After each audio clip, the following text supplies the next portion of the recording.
So Marathon was revealed back in April, May, something like that. Earlier this year it was revealed, and people thought that it looked fine. You know, it wasn't like the worst thing they'd ever seen, but you know, it was fine. It was fine, but it just didn't look good enough to justify the, for one, premium price point. It didn't look like it was going to be competitive with a lot of other games in the market in this same genre, whether you look at like Exoborn or you look at Arc Raiders or some of these other ones in the extraction shooter space. And it's also missing a lot of features that they even say are coming. So for example, when I asked the devs, what do you think is going to set this game apart? They said the ranked mode and then the fourth ship, which is like the fourth map, which is for the Endgame.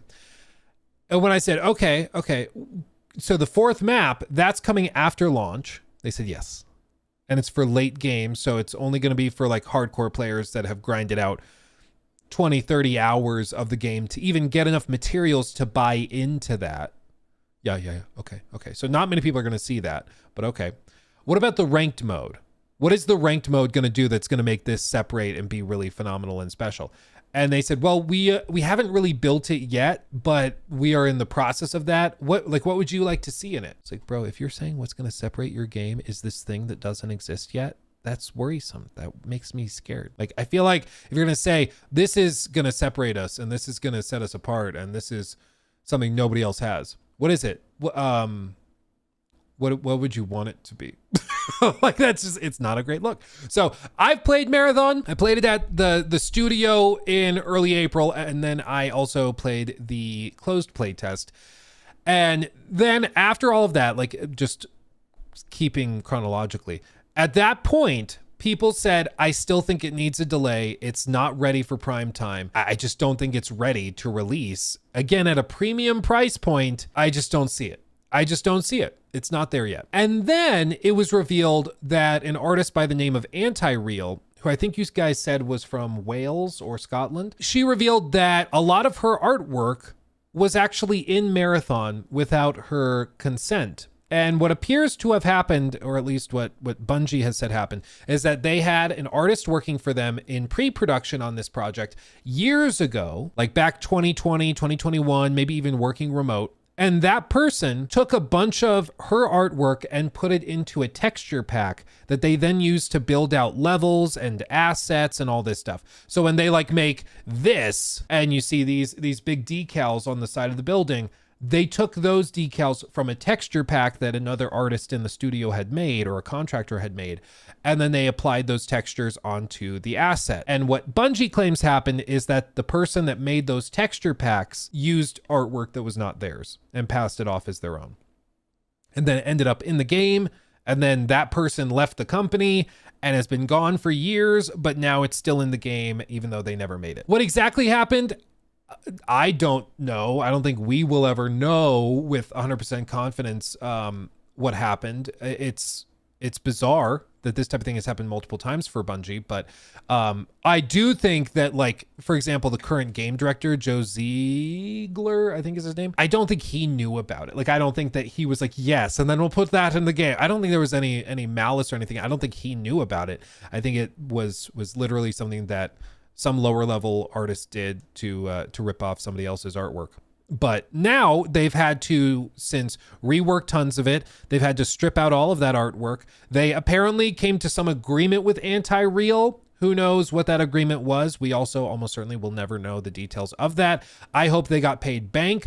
I fear that they probably just made some quick little settlement for them, which would be unfortunate, because if Anti-Real wanted to take them to the bank and to the cleaners, she absolutely could have.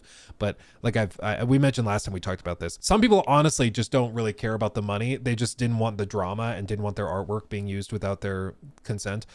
And so maybe they just said, hey, we'll put your name in the credits, thank you officially, and we'll give you, I don't know, 10 grand, 50 grand or whatever. And then they call it a deal and they sign non-disparagement clauses and stuff and they move on with their day. That very well could have been what happened. We just don't know. But either way, now they've been in bunker mode working on the game, and they've continued to do closed play tests, okay? They've continued.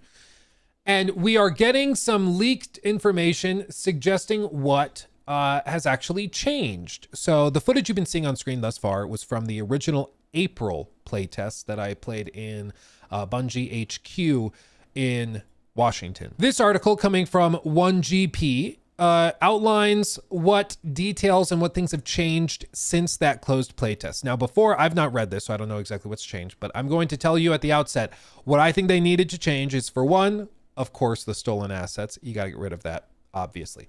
Two, I think they got to get a ranked mode at launch that's polished and is like actually compelling, because there has to be some X factor. There has to be something that sets this game apart from the competition, like Arc Raiders, Exoborn, Tarkov, everything. And I just don't see it yet. It was the art style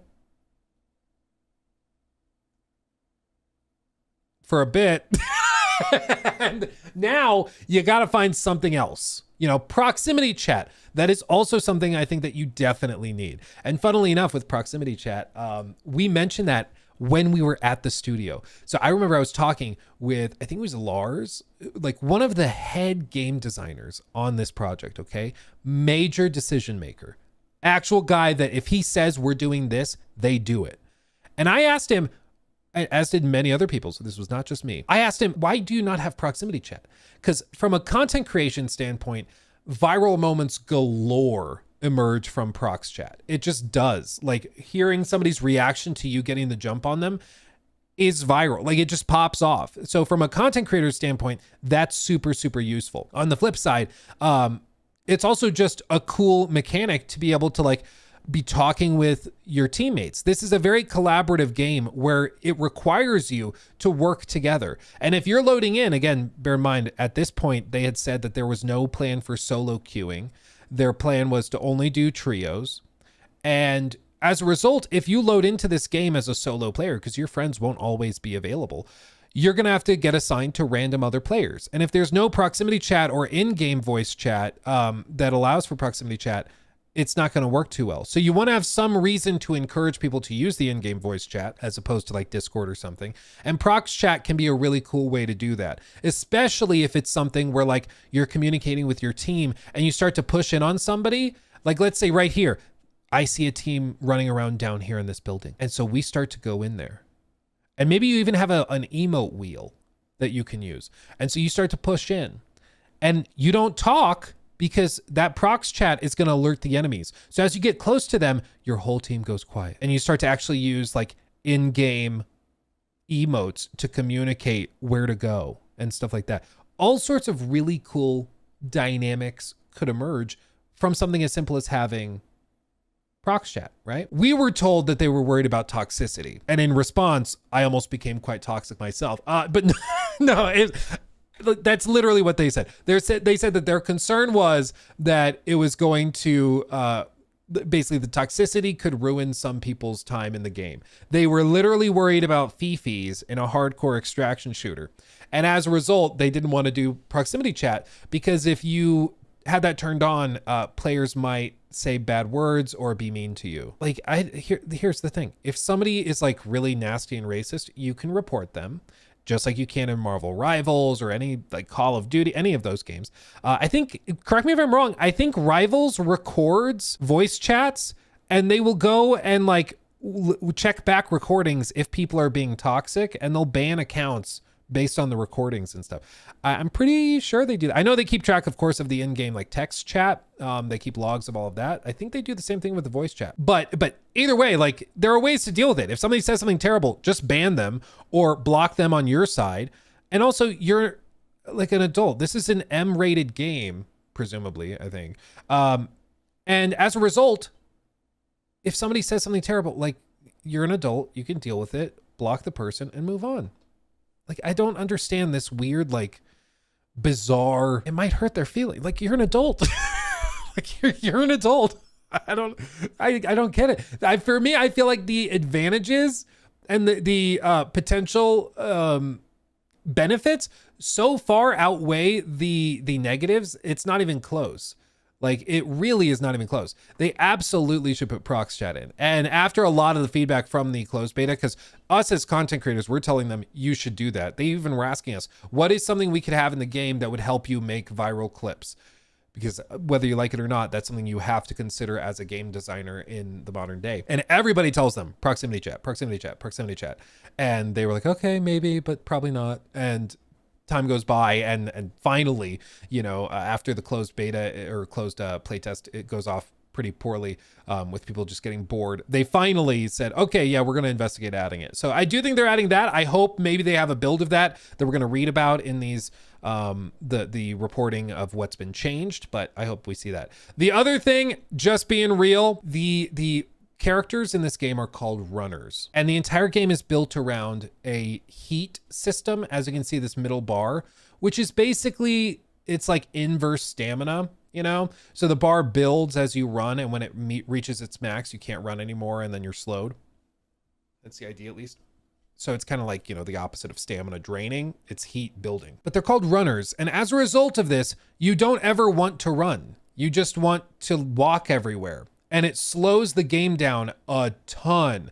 And it's frustrating because one of the really cool things about Marathon that's genuinely nice is that it plays very similarly to Apex Legends, but as an extraction shooter. Something I didn't even realize I wanted, but it plays well like that. The problem is they have the cool movement, they have all this stuff, but they don't let you use it because of this heat system. And I think it's literally just there to slow players down so they're not sprinting everywhere and you don't end up with like Call of Duty bunny hopping and stuff. But I think they went way too far the other way. And it's also because they have a thing in the game built around dissipating the effect of this. So like late game builds can reduce heat buildup. So there is a way to have like a late game version of these different playable characters that has really, really diminished heat buildup, and as a result can sprint for extended periods, can do the crazy movement. But it just feels bad to be like, yeah, we have this cool thing. We're going to take it away from you and make you grind 50, 60, 70 hours to get the stuff to make that possible. And by the way, if you die in a run, you lose all that stuff and now you can't do it anymore. You know, it's why it's just different in an extraction shooter. Like when you're tying the cool stuff that people want to equipment that can be lost like that, it feels bad.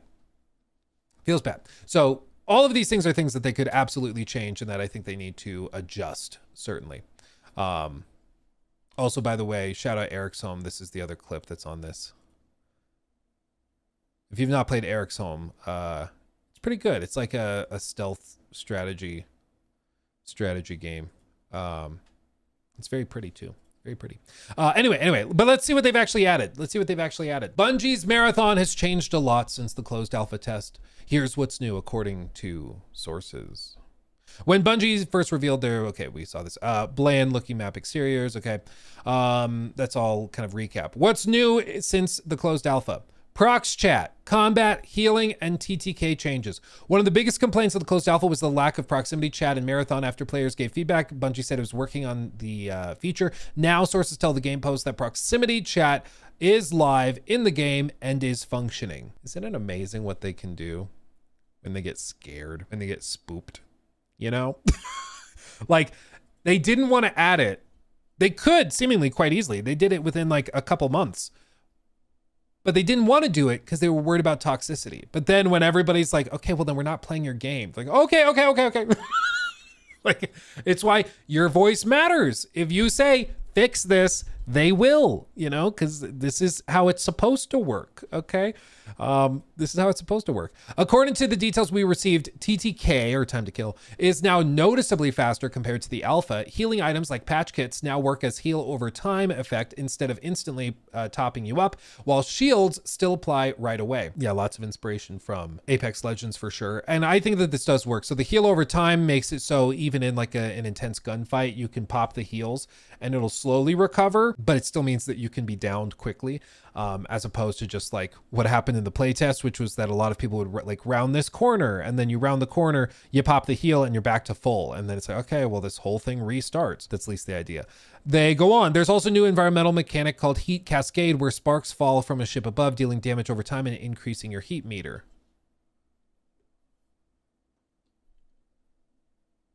Okay. Heat Cascade, where sparks fall from a ship above. So ships fly overhead and then the sparks make it so you can't sprint. Huh. Okay.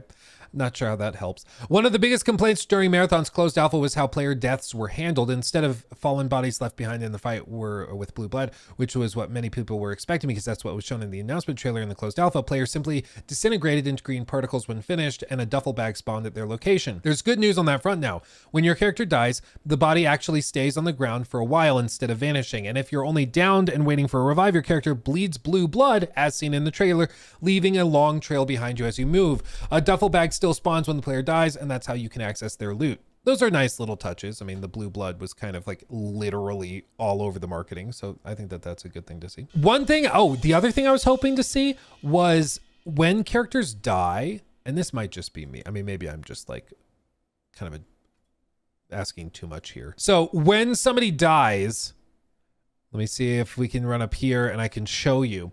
When somebody dies, they drop and get turned into a duffel bag when they're dead, right? And when they're dead, oh, I remember this. This was not my best moment. When they're dead, they turn into the duffel bag. But one of my frustrations was that you couldn't do anything with it. So one of the things I was hoping to see them add was like, allow me to drag the duffel bag out. So like, oh, I character died and there I get downed. Not my sexiest moment ever. Whole team right up there. That's how quickly this can turn bad in an extraction shooter. Literally standing on stairs and then you're dead. But I get turned into the duffel bag. But now it's in the wide open. Everybody can see it. What I wanted was like, could I drag the duffel bag? Could you add some way for me to grab the duffel bag? It could even be slow. I'm like dragging it like this, but just move it out of the open line of fire before I revive somebody or loot it. Something as simple as that would be really, really helpful. Really, really helpful, but they just didn't have that. And I wonder if they've added it because I told them that would help a lot. Just tactically, right? Like your teammate gets downed and killed, even if it's not the bag that can be dragged, but even if you can just pick up the body before you res them and move them, like in Battlefield, that will help a lot. Because what you ended up with having happen was somebody gets sniped in the middle of a field or something by a tree or a rock. And if I want to get them back up, I have to pop smoke and then hope you don't see it or hope you don't shoot into the smoke or chuck a grenade or something because I can't drag the body back into cover. And I was like, it's such an obvious thing to have in the game, but we'll see. Let's see. Codex system, titles, and shooting range. Bungie has added a new system called Codex. These are in-game achievements where you complete certain objectives for rewards, similar to triumphs in Destiny 2. Objectives seem very simple, like kill 5 enemies on a map with a certain weapon type.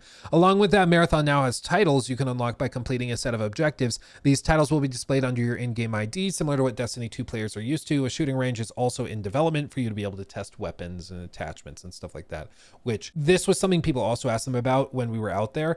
And it's such an obvious thing to include. And they said that they were looking at maybe after launch having a shooting range. Now it sounds like they're pushing to get it out at launch. Again, like this is one of my frustrations is that it feels like so many of these things that are like no duh should definitely be there at launch.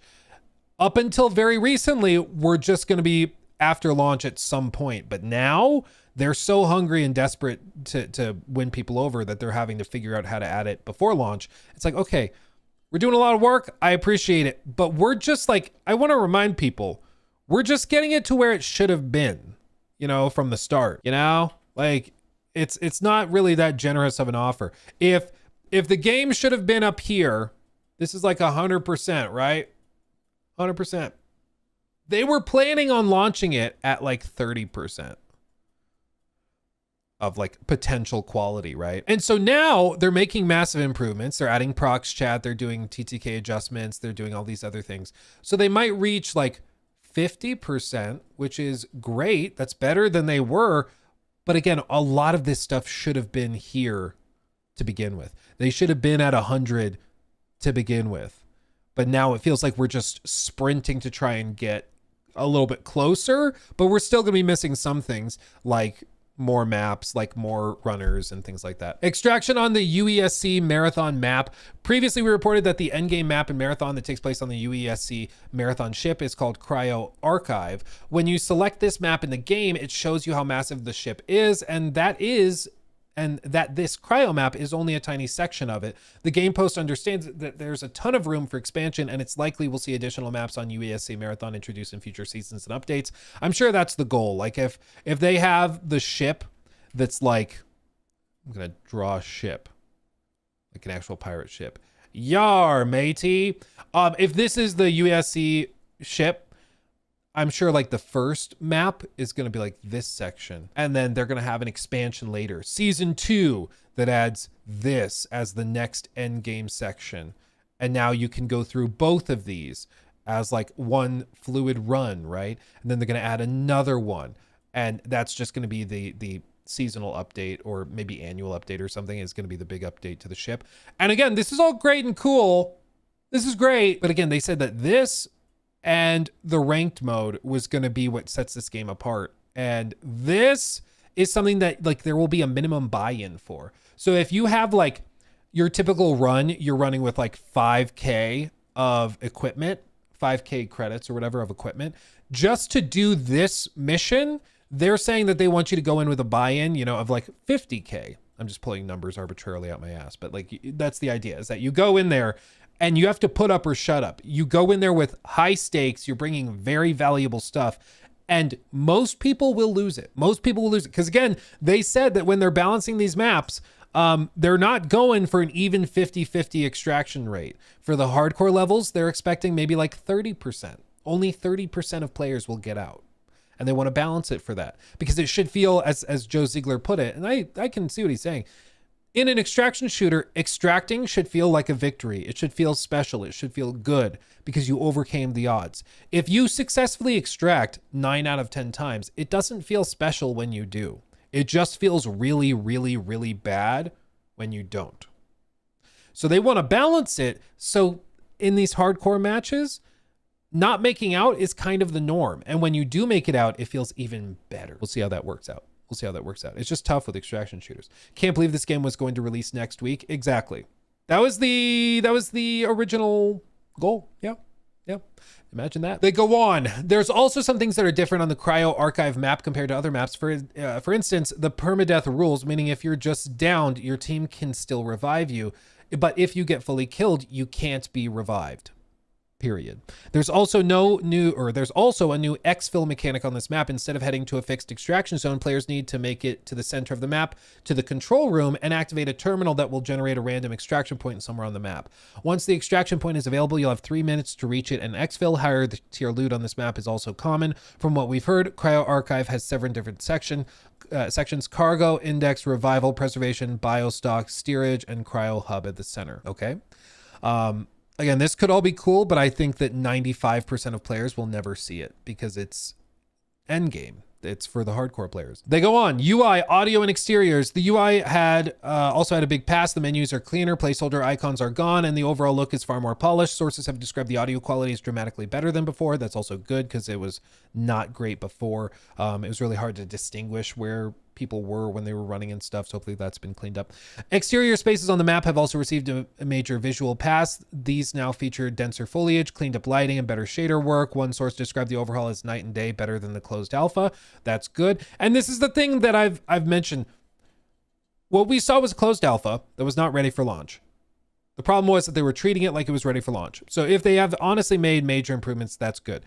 I do think that if they had launched next week, there was no real world in which case this worked out. Like I don't think there was an outcome where this worked.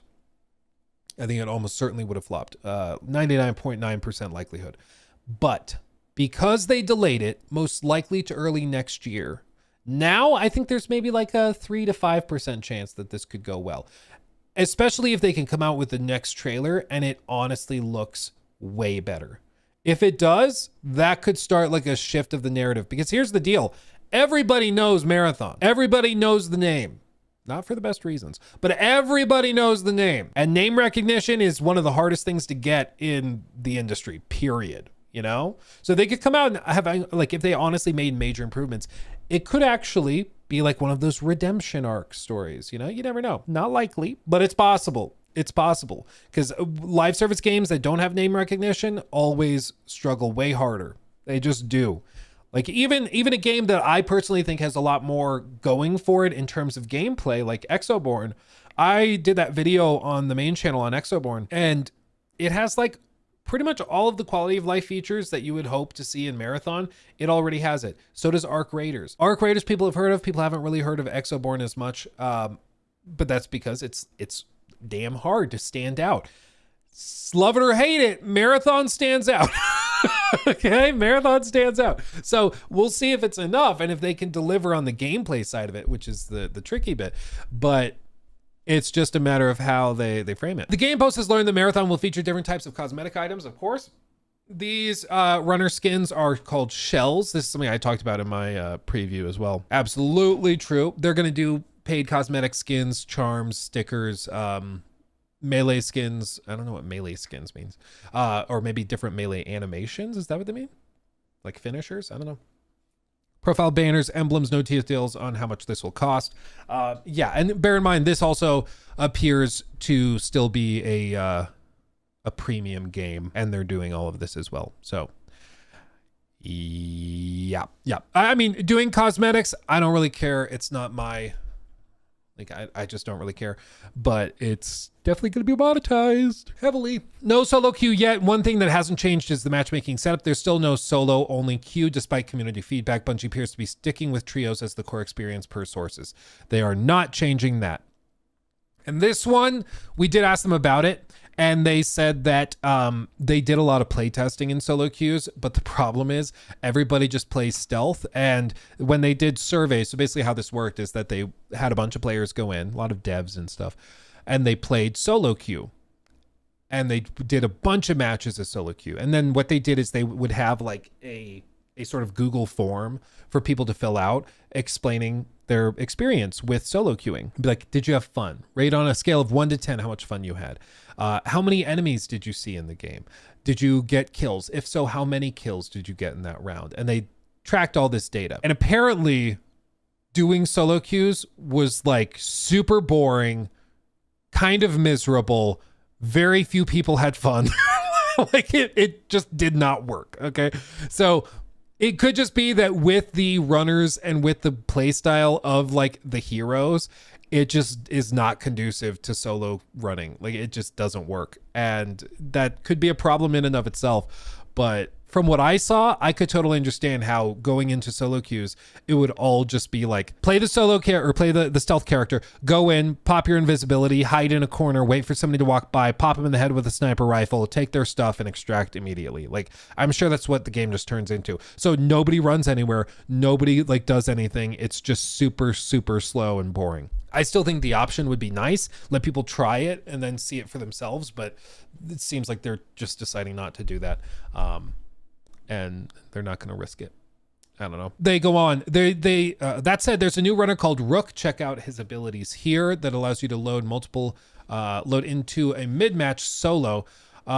But from what we understand, it still isn't completely solo queue since you'll be going in against 1v3 in most cases. Right now, this runner is only playable on Perimeter, Dire Martian Outpost, not on Cryo Archive ship map.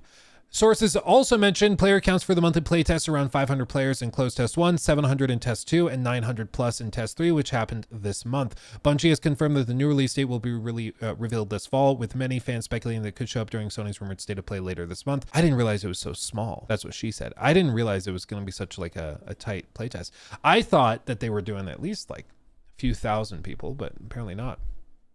Apparently not. I think there's fans. Well, dude, I think wasn't it their Discord server for loading in had something insane like 400,000 people. I think it was like 400,000 people were in their Discord server to try and get access to the closed playtest. So there's like a lot of Destiny players who are looking for something fresh and are interested. Whether they convert, I'm skeptical of, because I think this is a very, very different kind of game than Destiny, and I'm not sure if the crossover will really be there, but there's a lot of people out there who are Bungie fans. You know, there's a lot of them, and they've not necessarily been cued into the drama around Marathon. But overall, like, honestly, I think that there is a world in which Marathon could find success. I don't think it's going to be like the next Destiny, but I think there's a world in which it could find some players that like it. Some of the verbiage and discourse around it I thought was really, really strange. Like, I've mentioned this numerous times before, but when we were out at the studio, I was shocked at how multiple of the designers on Marathon and even like streamers and stuff were saying that they thought extraction shooters were going to be the next big thing, that extraction shooters were going to be the next like battle royale. And I don't understand where they're seeing that or what makes them think that that's the case. Maybe I just don't know the live service world very well, but like I just don't see it. I just don't see it. I don't know what they're seeing in it. Like I think you can have fun with it. I don't think that this has anywhere near the mass market appeal that a battle royale has. Because the battle royale, the nice thing about battle royales is that they have the casual appeal because you can pop in, the stakes are relatively low compared to an extraction shooter. In an extraction shooter, you have a run where you take some good stuff like I did here and you just play kind of stupid and you get shotgunned in the back while defending against another guy in front of you. You just lost all your stuff. That stuff could have taken me 2 hours of grinding to get, and now it's gone. Now it's just gone. And that feels bad. That just feels bad. And it's a feeling that not many people want to deal with when they are going, you know, when they get home from a long day at work. It just doesn't have the same mass market appeal because it's not as chill. It's designed not to be chill. But who knows? Maybe they see something I don't. Maybe they know something I don't. And it's actually the case that maybe it is that extraction shooters are going to be the next big thing. I just personally don't see it. But it seems like a lot of these executives have the same opinion and feeling because a lot of these extraction shooter type games have been greenlit. Like I think they've described Fair Game $sign as an extraction shooter as well. And that's another Sony big budget game as well. So who knows, but they're working on it. We should see a reveal at some point in the next, like potentially 2 weeks about Marathon and see a new trailer for it, see all these improvements they've made. We can go from there, figuring out what the hell is going on with it. But I wish them the best. I would like more good games. I don't want it to flop. They got rid of the CEO at the very least, so he's gone. But they have a uphill battle for sure with this. It's not going to be easy. We'll see. Who knows? Maybe they'll announce that they're going free to play and they're going to try to pivot off. I doubt it though. If anything, I think everything that's happened here has just shown them that we're actually going to launch at 70 because we just want to take as much money while we can and call it a day. But we'll see. He took my thing.